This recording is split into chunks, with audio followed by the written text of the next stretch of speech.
I'm Eric Barden. I'm Amy Barden. Welcome to another episode of Bombardin Podcast. Today, we are speaking with Andrew Maloof, the founder and director of Eagle Creek Ranch Recovery in Idaho, and we're really looking forward to it. Yeah, my understanding is Andrew and his co-founder established this program in Nampa, and that it was informed by their adventures in recovery. I assume sort of fits and starts and failures. Adventures in recovery. Yeah. Okay. Yeah, it's probably too positive of a spin, but I was really intrigued when he and I spoke because it seems that they're really trying to address the whole person, right? Sort of the mental, physical, spiritual connection with nature, just that sort of comprehensive healing that folks need, especially after many, many years in addictive behaviors or many years on the streets. And so I like the model. And I would like an excuse to visit Nampa, Idaho. It's beautiful out there. Yeah, I think the idea of sort of a supportive environment for men to address their addiction issues and support of one another sort of intuitively sounds pretty good. So I'm really looking forward to hear what he has to say about it. Yeah, I also want to ask him, there's a lot in the news right now about RFK's commitment to also funding faith-based and I would say maybe spiritually anchored recovery models like AA. I know there's been a lot of debate about that. We have folks on both sides. Some folks only believe in abstinence-based recovery. There are other people who think that that is absolutely awful. Who have a different perspective. And as per usual, I'm in the middle. I think different people need different things and they should all be available.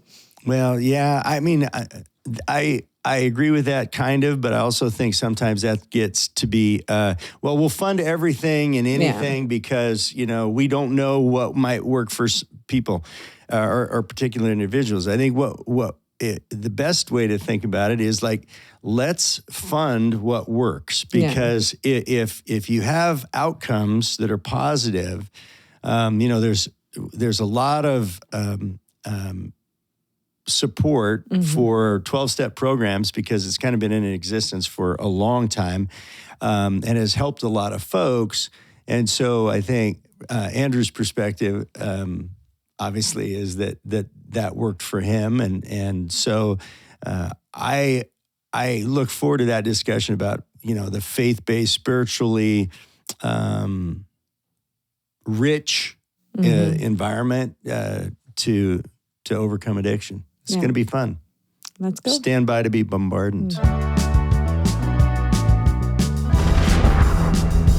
All right, so welcome, Andrew. We're going to forgive the Raiders memorabilia behind you, but let's go right into tell us about your work. What are you doing?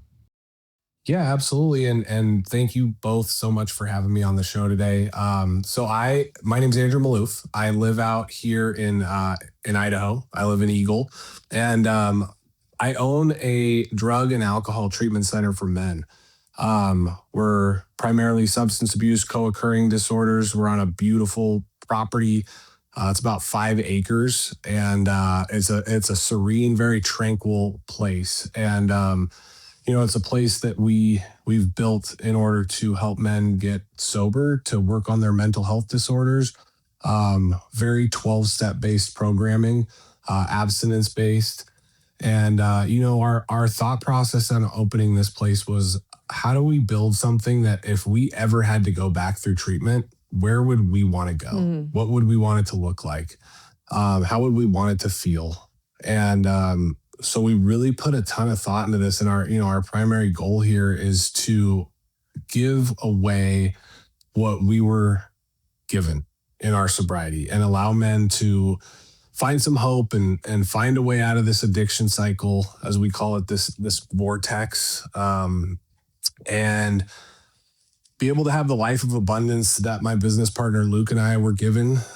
We actually met each other while in treatment. So we were sitting in a group room, couple knuckleheads trying to just figure this whole thing out, had a lot of issues going on, had a lot of legal problems and family issues, relational issues. And that's where we met. Yeah, but you got to put back together. So How long have you been doing that? How long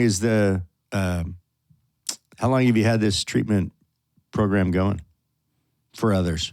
Yeah, so Eagle Creek's been open for just over 3 years. We opened January 2nd, 2023. Outstanding. So we look forward to gleaning what you've learned from that experience. So it sounds like you yourself were in recovery. So did you have multiple attempts at recovery and multiple experiences, or did you find one that worked right out of the gate? I didn't find one that worked right out of the gate. I went to treatment about 3 times before I finally got it. And so were they all, you mentioned 12 steps. Were they all abstinence-based, or did you try MOUD? Or I'm curious how you arrived at what it seems like you think is an ideal model for some people. Yeah, actually, so the inpatient rehabs I went to were all 12-step.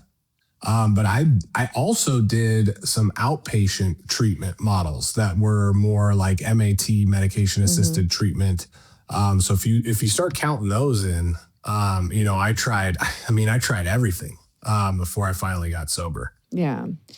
I was corrected in my professional work early on. I was talking about how relapse is part of recovery. And what I was referencing as someone who is not in recovery, has not had these experiences, is just, statistically you see, it was 8 attempts or it was 9 attempts on average. And someone who, again, had been in the vortex and was well on the other side said, Amy, you shouldn't say it that way because you're acting like fundamentally that is the human condition. And her perspective was this system is horribly inadequate to actually treat people comprehensively, the mental, physical, spiritual, the psychosocial, all this, the things that you're referencing. And then you've got reimbursement models. So you have, you've got 14 days, or you've got 28 days. And that is why people relapse all the time. It's that they're not getting what they need when they need it for as long as they need it. So what is your perspective?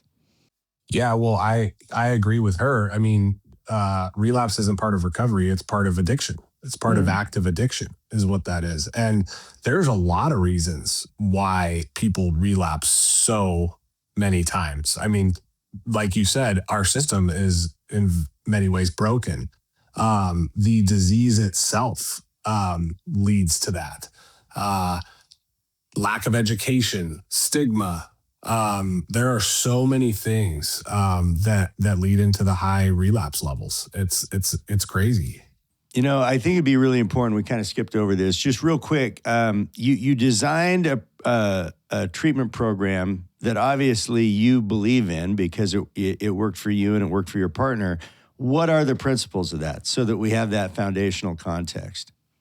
I love that you use the word foundational. Our foundation of our program is 12-step programming.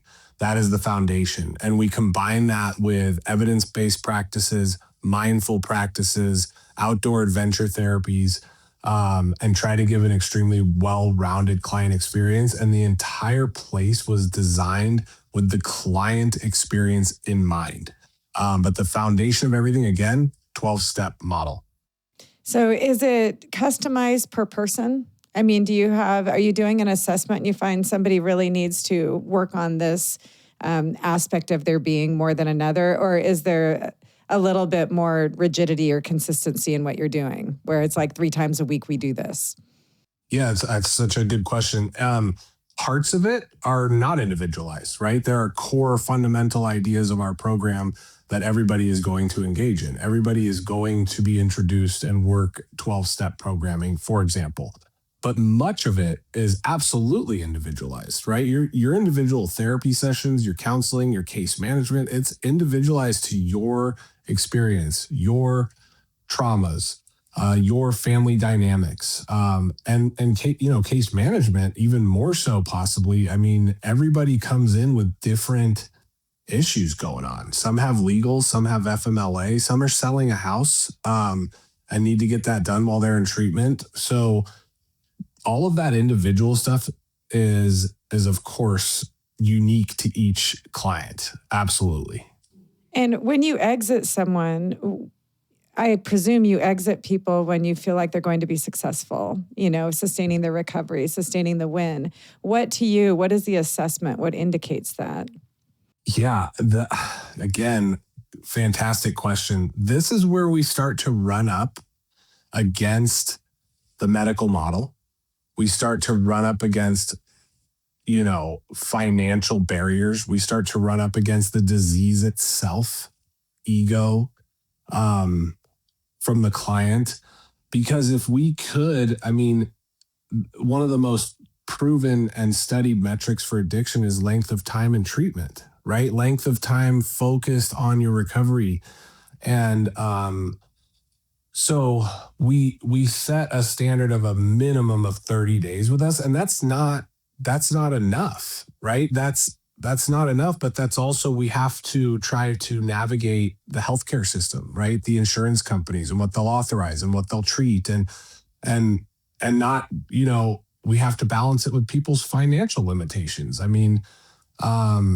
So again, and you run up against addiction itself, right? The client being able to be willing to do more time, right? They got to be away from work. They got to be away from kids, family. It's a hard balance. And again, it takes us back to our system being broken, lack of education for the family, for the client. And we're trying to build that foundation for them. And I think we do a really good job. But if we could, everybody would continue on possibly more time with us, continue on into outpatients, 12 steps. That's why, again, 12 steps are great as a foundation, because it's free and it's available to you wherever you go forever. Yeah. And so that's why we're so fundamentally strong. Yeah. You feel like you have to exit to a community that will continue to support you and promote the same principles. Absolutely. Community and connection is one of the core metrics of success for all of our guys that come through our program. Building a strong community, and the 12 steps provide that. Your church may provide that. Your family can provide that. There's different avenues for it, right? But the 12 steps are for addiction and alcoholism. So yeah, that community is absolutely imperative. Is it your belief that the 12-step program and sort of the ability to access support in that framework for the rest of your life sort of addresses that underlying we could argue whether it's causal or associative, but the isolation that comes with addiction, where you sort of lose family, you lose friends, you lose jobs, you lose support, you lose that. And so the community that you're talking about sort of provides an environment in which they can actually address the addiction. Is that a fair way to put it? Or how would you describe it? Yeah, no, that's absolutely fair. But the 12 steps do a lot of things, right? They explain the illness. They create the community. They create opportunities for service. And they work on what we call a daily reprieve. They provide a large spiritual foundation, which is necessary for people suffering from alcoholism and addiction. And we can get into that. But yeah, that community piece is huge. Yesterday I was snowboarding on the mountain with two sober guys, right? And one of the two was new in recovery, and I had heard him at a meeting, and he was like, "I'm bored. I'm sober. I feel boring. I don't know what to do with my time. I'm staying sober." And I walked up to him after the meeting with my buddy, and I said, "Hey, we're going snowboarding tomorrow. Come join us." And he sent me this text after. He's like, "It's the best day I've had sober." And we didn't talk about recovery very much. We were just snowboarding and skiing, having a great time. It's important. I'm chuckling because I feel like intellectually, we kind of overlook that really basic, simple idea that we're social creatures, and that if your life, the way that you've socialized and connected is through partying, you've got to replace it with something, right? And, ideally something that would be equally appealing. You said spiritual, so I want to ask you about something. When I arrived in Seattle a few years ago, I was kind of making the rounds trying to figure out, my role is to form sort of the bridge between homelessness, incarceration, and then treatment, stabilization, all the different resources that the intermediary function is where I sit. And so we're trying to map who is in business still in Seattle post-COVID, who's doing what for which population.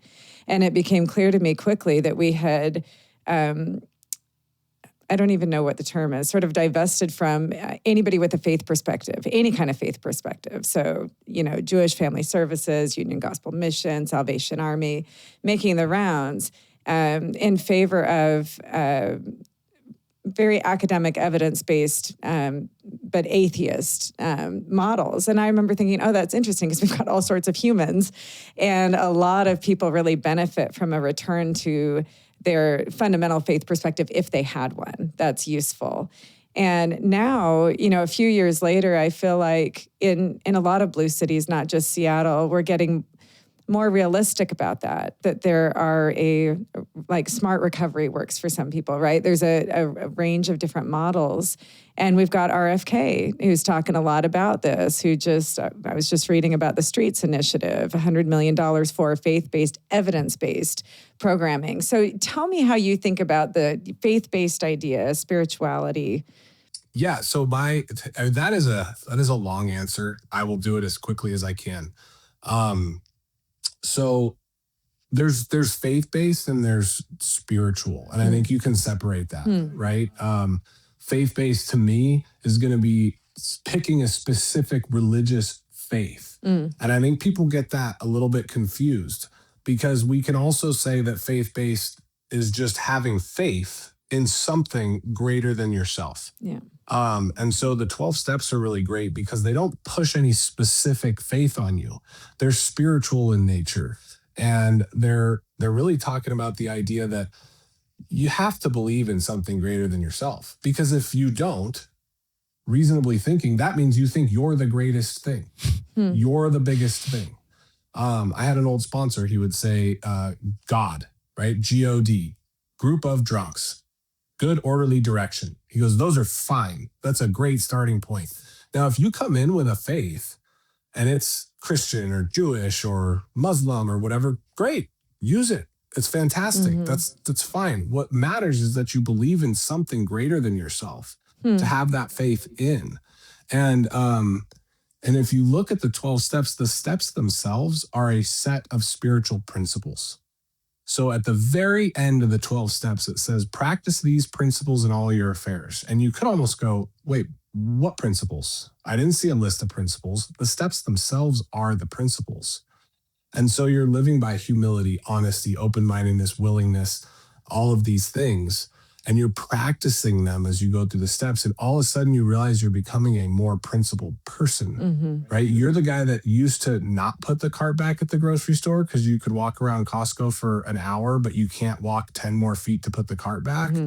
Now you put the cart back. Eric loves that example. I do love that example. That becomes the spiritual foundation. I will tell you this it's so important. As an right? aside. When I got sober, I couldn't do it. Yeah. So, Andrew, I did 10 years in narcotics enforcement. I did a lot of surveillance on drug dealers, some of whom are also addicts, but many of whom are not. But one of the things that we used to joke about is we would do surveillance and people would go to grocery stores or this and that, and they'd have carts. Drug dealers never put carts back. They just don't. It's just a fundamental truth. I don't understand it, but they just do not ever put their cart back. Anyway, I digress. Well, but again, I think the idea we've heard from a number of people in recovery, especially people who, were committing crimes, they've described to me, no, the ego is an issue. We're all narcissists. We're entirely centered in ourselves and nothing else, in our own experience and our own pursuit of whatever. And so I think that's so interesting. I'm fundamentally wired to be the opposite. by the time I could talk, that idea, displacement of self, is the highest virtue, right? You're supposed to contribute. And I think even if you don't have to your point, a formal faith perspective, the idea that we're interconnected and that every life matters, that's pretty important, I think, to living any kind of functional life. Yeah. Well, it's funny because our 11th step prayer in AA is actually the St. Francis prayer. And in it says, it is by self-forgetting that one finds. And so you look at a drug dealer, you look at a drug addict, you look at just a narcissistic, selfish person, right? Yeah, higher power is hard. It's me. I matter. I get mine no matter what. And so that's what's going on with so many of us. And we're seeking connection, sure, but it's for my own selfish means, right? And so I'm seeking connection, and most addictions start through that seeking of connection, right? I want to be around. I want to be accepted. I want to do, I know that's how it started for me, right? I wanted to be included. And so that desire, I just achieved it the wrong way. That desire still exists for me. I want to be included. I want to be connected to other people. But instead of my own selfish ends, I'm seeking that connection through what can I do for you? How can I be part of this relationship? What do you think about, Kennedy said it recently, but others say that addiction is a spiritual disease. How do you think about that? Yeah, great. Thank you. I was literally just going to get into that. So technically, from a 12-step perspective, which is what we are, it's what I am, it's a disease. It's an illness. You can call it either one. It's a 2-part illness. The first part is an allergy. So an allergy is a disease, right? And I'll tell you, insurance companies would love not to cover treatment. They do, because it is a disease. It's an allergy. My allergic reaction to substances, mood, mind-altering substances, is I start craving. I cannot stop. I need more. So as we say, one is too many, 1,000 is never enough. One does it. It kicks off the allergy, craving. But I have a second part to my illness, which is obsession. So similar to a person with OCD, I have to do it. I have to. It will just destroy my brain. That's the 2-part illness. The spiritual part is actually the third, less spoken about part. And that's because many people suffer from this, addict or not, which is I have a spiritual malady. I am spiritually maladaptive to life. And that's kind of the undercurrent underneath my allergy, underneath my obsession, is this spiritual maladaptive way of living. And so that's the reason why the spirituality is so important, right? I have to find a higher power. I have to have some faith in that. And I have to get there however I need to. And that's what changed my life, was the surrender to this higher power that has morphed and adapted and changed over time, you know? And it's also why the 12 steps are so brilliant. It's what makes them so special, is because they don't make you go through any specific faith model. It's what changed in the 12 steps. Bill took these steps from the Oxford Group, which was a Christian organization, and he morphed them. Yeah.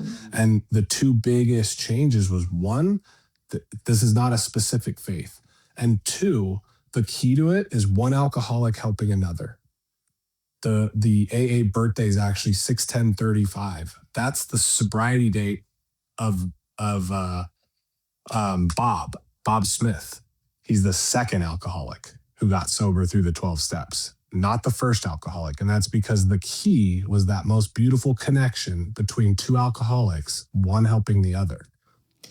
Let me ask you something that I think it's kind of an ignorant question, but I wonder about it all the time. I like the idea of transcending circumstances, right? I know so many people where they describe where they were 40 years ago, and I cannot imagine it, because in my own observation, they're entirely changed. I always like the idea scientifically that our cells are regenerating, right? That we're actually becoming new people, physiologically in many different ways, you know, every decade.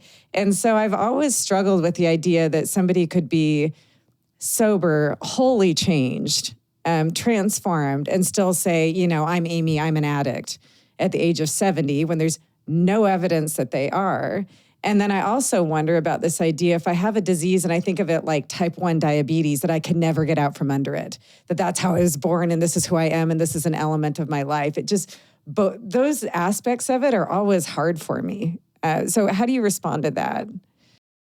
Yeah, I mean, it changes you from within, right? It's an inside job that we're doing. And, you know, again, it's that spiritual change that I believe takes place. I mean, I was a full blown heroin addict who couldn't pay my bills. I had legal problems, and today I have 3 beautiful children. I have a wife. I have a business. I mean, I don't recognize myself. And I knew I was always capable of it. I just couldn't get there.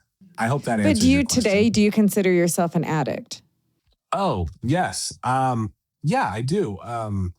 So I don't worry too much about it, but when I go in an AA meeting, I call myself an alcoholic, and if I'm in an NA meeting, I call myself an addict.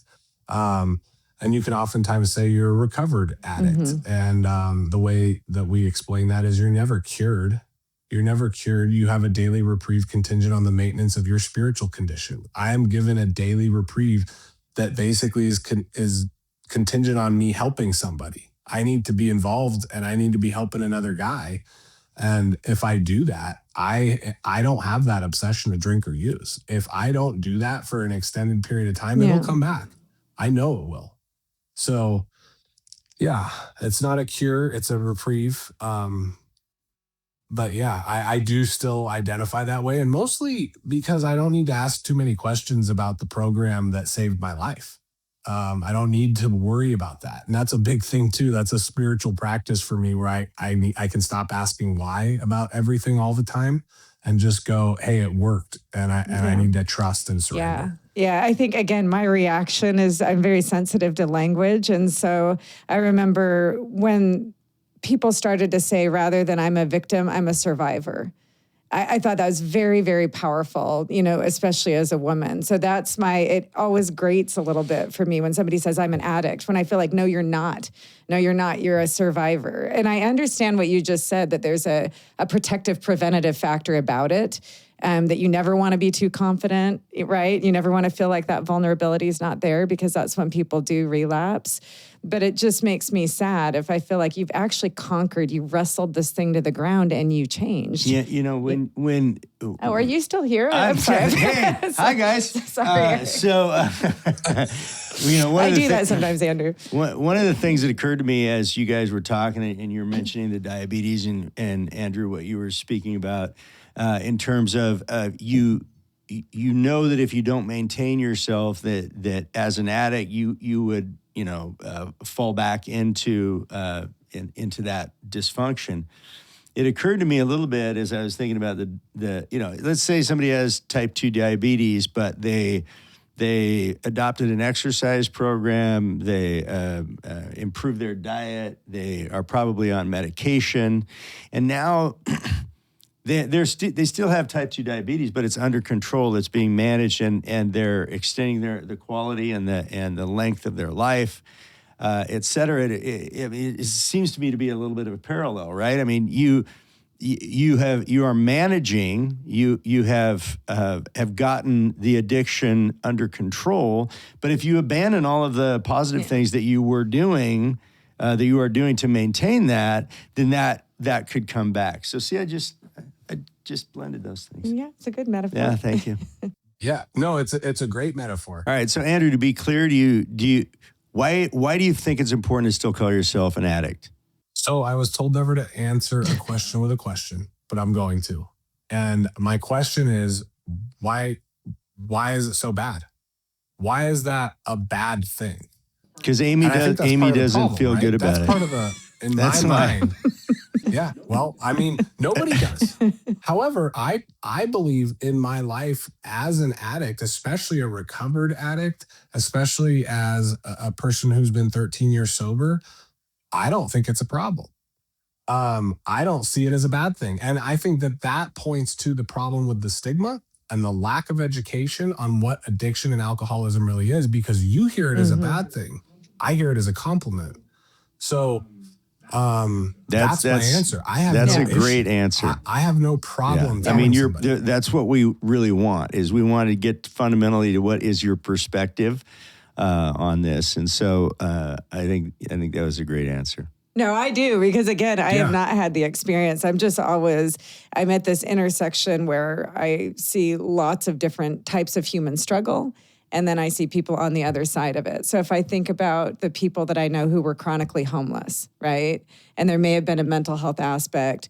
20 years out, they are, high functioning employed. They're not calling themselves homeless anymore. They're not describing themselves that way.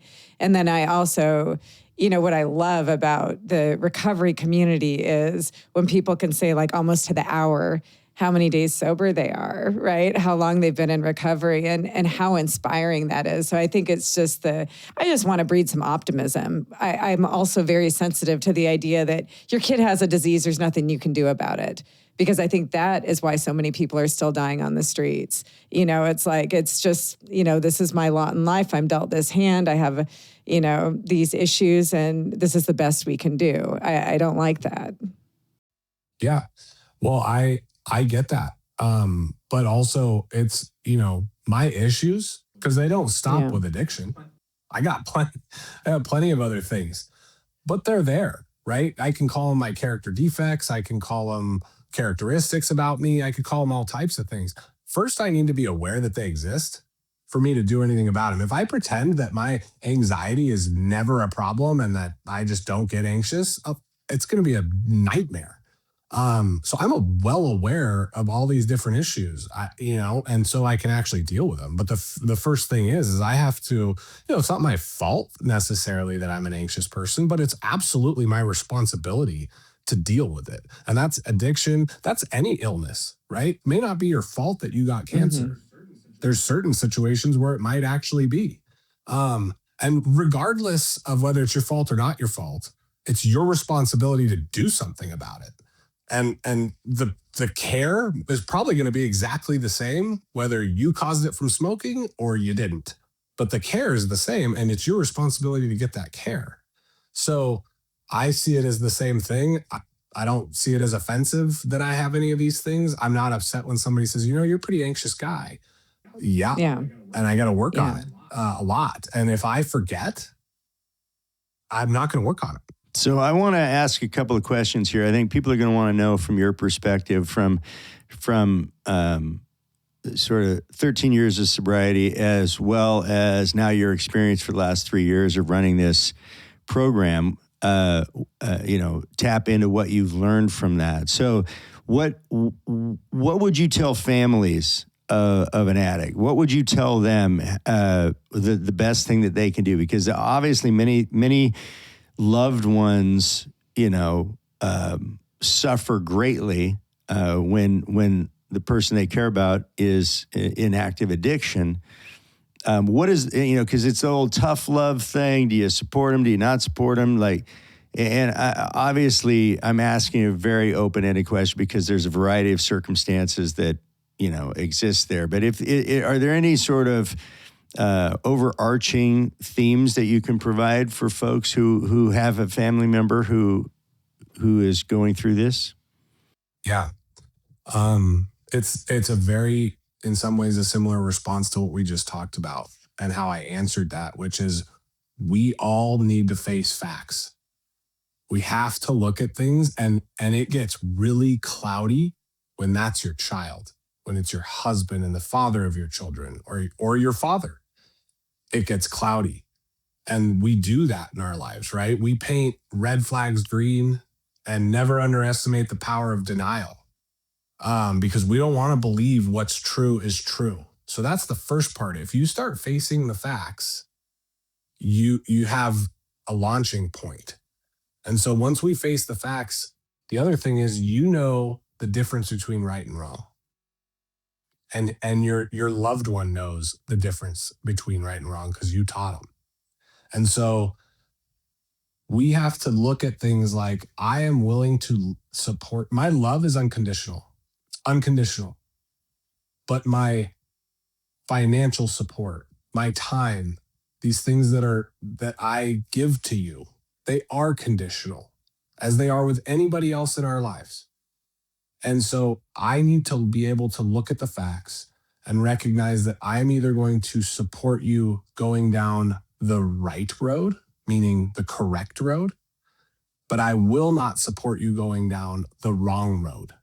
So if your loved one is asking you for support and then manipulating you to make you feel bad for not supporting them, but they are going down the wrong road, you shouldn't feel guilty. You should continue to bring them to the right road and pull them in that direction and let them know that you can financially support them sometimes. You can give them more of your time. You can do all of these things. And it's a hard thing to do, no doubt about it. And parents really struggle. One of my favorite things about what I do is talking to families and helping them to see this. Can I give you a quick story? Please. So I had a woman call and she said, well, I don't want to force it. I don't want to force my son to go to treatment. And I said, you're not forcing him. She said, well, if I don't give him his cell phone or let him live at the house or pay for his car insurance or all that, then I'm forcing him. And I said, no, you're not. He can live however he wants to. He can have no car, no phone, no roof over his head. That's up to him. That's a choice. And she said, no, that's forcing him. And I said, let me ask you a question. Do you have a college fund for him? She said, yeah. And I said, can he use it to buy a Lamborghini? She said, of course not. That's ridiculous. And I said, why are you forcing him to go to college? Why are you forcing him to not have a Lamborghini? That's terrible. She goes, I'm not forcing him. The money's for college. And I said, well, why is your money right now financing addiction and death? And so that's kind of the idea. And a lot of this stuff, it's for the families and for our clients, addicts, alcoholics. This is all about a perspective change. And that perspective change starts to become more clear as, guess what? We get more spiritual. And also, I kind of glossed over earlier, you brought up RFK Jr. a couple of times, and I didn't really address it.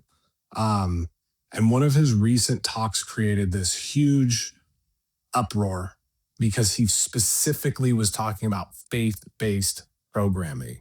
So I don't know if you wanted me to touch on that a little bit more. I'm happy to if you had any more specific questions on that, but I watched it. I found it to be super interesting. And I'd love to dive into that if you want to. I'd love to hear your thoughts on it again, because I'm in that space where I'm like, oh boy, even the fact that he says spirituality is just not commonplace anymore. We don't generally hear those terms in government chambers. So yeah, I'm curious your reaction. Yeah, we don't hear about it in our environment very much in Seattle. So yeah, we would love to hear your thoughts. Yeah, and it's interesting because the man who was interviewing him specifically said faith-based, and then he addressed faith-based. And he said, we're going to give more funding to faith-based programs. And I think that's cool. That doesn't mean he's not going to give funding to non-faith-based programs. It just means, hey, we see this as a valuable thing that we think we should be assisting in. That's how I heard it. But knowing that RFK is a recovered alcoholic, I think 40 years sober or something like that, ex-heroin addict like I am, a lot of what he said was music to my ears, because he's talking about spiritually based programming, that this is a huge factor.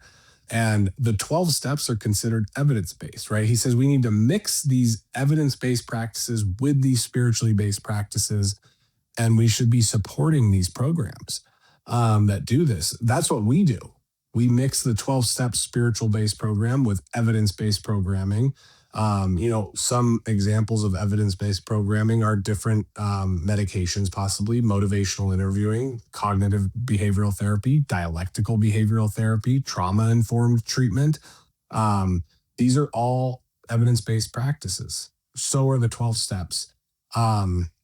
So I love that he's talking about this, because we often get insurance companies, the medical model, right?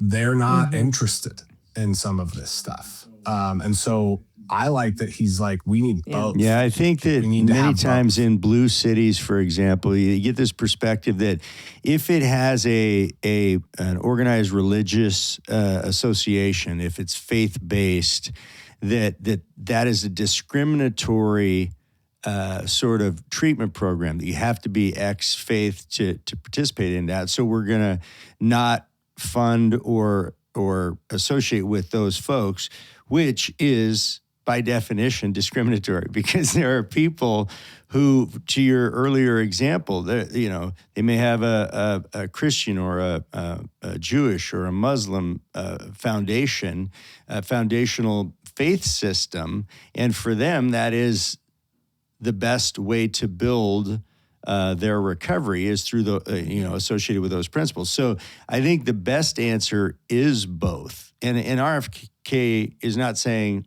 only faith-based. Yeah. He's saying that we need to include that in the array of models available.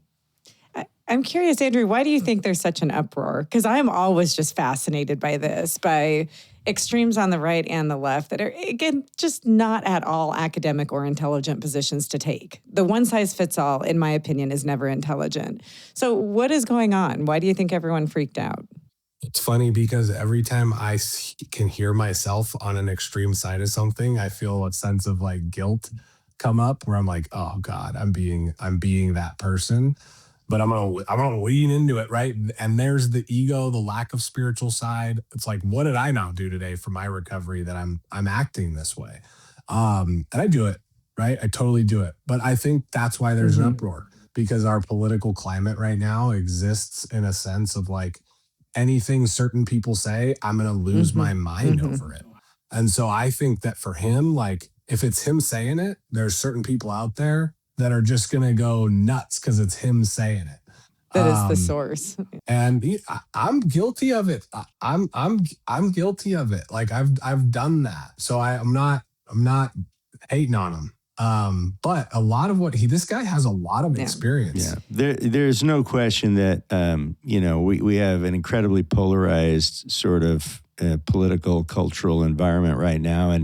And everybody's algorithm is telling them exactly what they want to hear. And so, the whole thing just pushes people farther apart. And that's one of the things that we hope in this podcast, that what we do is provide different perspectives on things but also show that we can all find common ground on a number of these issues if we'll just calm down just a little bit and listen to each other. Yeah, think of the content, not the source. I made the observation early on, one of the first public speeches I gave. I said, we're debating the ideal definition of harm reduction while everyone dies on the streets, which is absolutely true. And I think that's what really frustrates me about it, is often the debate holding up the funding, blocking funding. It's people like me, right, where it has no actual impact on my daily life or my kids' lives. And folks are suffering. I mean, every day that continues. Again, how many years have we not invested in some of these programs that are very evidence-based? There's real impact on a lot of lives. So I appreciate what you're doing. We need to get out to visit you. We know where you are. We drive through that part of Idaho all the time. Oh, we would love that. It's so beautiful. When you describe the location, I thought that in and of itself is a fundamental component, I think, to healing. That connection to nature is so profound. I think being outside is important. But away from the noise, So as we near the end here, Andrew, what's the one thing you want folks to know? Tell us what are the, what do you wish people knew about addiction and recovery that just people maybe don't?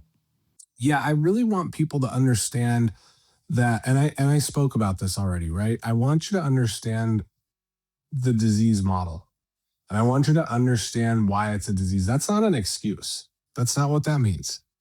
That means that you have this situation, right? The allergy, the obsession, and a spiritual malady, right? And I want you to understand that, again, even though it may not be your fault, and it might be, it is your responsibility to get better. So this isn't an attack. And the first step to doing it is the same as any other illness, right? You need to ask for help from people who want to help you. And actually, if you don't mind, I'm going to touch on one other thing that happened in that interview with RFK that I think is super important and that people need to know is our healthcare model is broken, right? It is not an easy fix. It is incentivized by keeping people sick. And as a provider, as a person who operates in that world, it pains me to have to admit that. And it's just true. And so for us at Eagle Creek, we don't want to be part of that. We don't want to be cogs in that kind of a machine. And so he had talked about the fact that we're going to start doing value-based and outcome-based care in all of our healthcare, and including addiction rehabs, right? You should be incentivized by helping, by making a difference. Hear, hear. And so when if you're looking for care for yourself or your loved one, find a place that gives you that feeling that they're motivated by their hearts, not by the finances. They're businesses, of course. They have to keep their doors open, but they should be motivated by getting you better. And there's a lot of questions you can ask to get that sense, but you keep somebody on the phone long enough and you'll know what their incentives are and what their motivations are. And so we really try to be that place, regardless of what the healthcare incentives are. And it's hard. It is hard to navigate because it's still running a business, and that's always scary. Yeah, but our motivations are to get couldn't you agree out. more, though, that outcomes matter, right? Because so often in politics, we see programs funded that sound good and make people feel good about themselves. But there's X amount of funding available to help people break cycles and break addiction and get their lives back on the track that they would like them to be on and that we would all collectively hope for others. And I think sometimes we fund things because they make us feel good instead of funding the things that actually have positive outcomes. And so I think as you have talked about, your own internal sense of self-responsibility and internal accountability, I think we also need to have some accountability to the programs that we fund. With that finite amount of resources, we should invest in those things that are actually helping people, to your point. Yeah, and the incentive structure should change. I should be incentivized by the fact that I can get people sober, and that's what makes me a better organization, rather than how many times can I run a guy back through this program. That's why we have my wife is our clinical director. She has set the limit. People do not come through this program more than twice. Yeah. And most places don't do that. They'll run them through over and over and over and over. Because it pays every time. It can, yeah. So, all right, somebody say something positive now. Let's end on a positive note. Because I know it's true. No. It's just so depressing. I think this thing has been so positive. It's great to hear, from somebody who's in the trenches doing the work, helping folks on a daily basis. You can tell for sure that this is your heart. And you can also, I think the great part about this interview as we watch it back is that we see you holding yourself accountable for the same types of principles that you teach people every day. And I think that's authentic. And people really want honesty, and they really want integrity, and they want authenticity. And I think you've demonstrated that. So I love that. I saw a lot of very similar characteristics to the Other Side Academy and Dave DeRocher's program, and different, but very, very similar in terms of the principles that you build recovery upon. And he also, they have great results. You have fantastic results. So we love to give voice to the people that are actually having the outcomes that we all hope for. Yeah. Thanks so much. We'll come visit you. Thanks for spending this time with us. We really appreciate it. Yeah. And I can give you a quick positive. There are a lot of really good programs out there. There are a lot of amazing people in this field who really care about what they do, most of which are in recovery themselves. And like we, for example, and we learned this from other programs. We didn't make a bunch of this stuff up. We have a really positive alumni association, and it's free. Once you graduate from our program, you have this, and these men meet twice a month at our facility. They can get on there on Zoom. I get to hear from these guys all the time. They become friends, or whatever, and I get to hear from them. I had a guy on the drive over here sent me his gratitude list, all the things in his life he's grateful for. He's an Eagle Creek alumni. A lot of these guys are getting sober. Their lives are getting better. Their families are improved. And they're holding themselves accountable. They're taking responsibility and they're doing the work. Perfect. You did it. Yeah, fantastic. I feel good again. Yeah. So, generally we end these things by saying you've been bombarded, but we're going to, I guess. We didn't debate him. We just agreed with everything. I know. We've all been bombarded here. So thank you very much for taking the time and sharing the great work that you're doing. And we'll chat soon. Yeah. Thanks again for having me on. I really appreciate it. Thanks, Andrew. The Bombardin Podcast is a Barden Squared production. Executive producers are Eric Barden and Amy Barden, and video and audio production of the Bombardin Podcast is by Thread Theory Creative.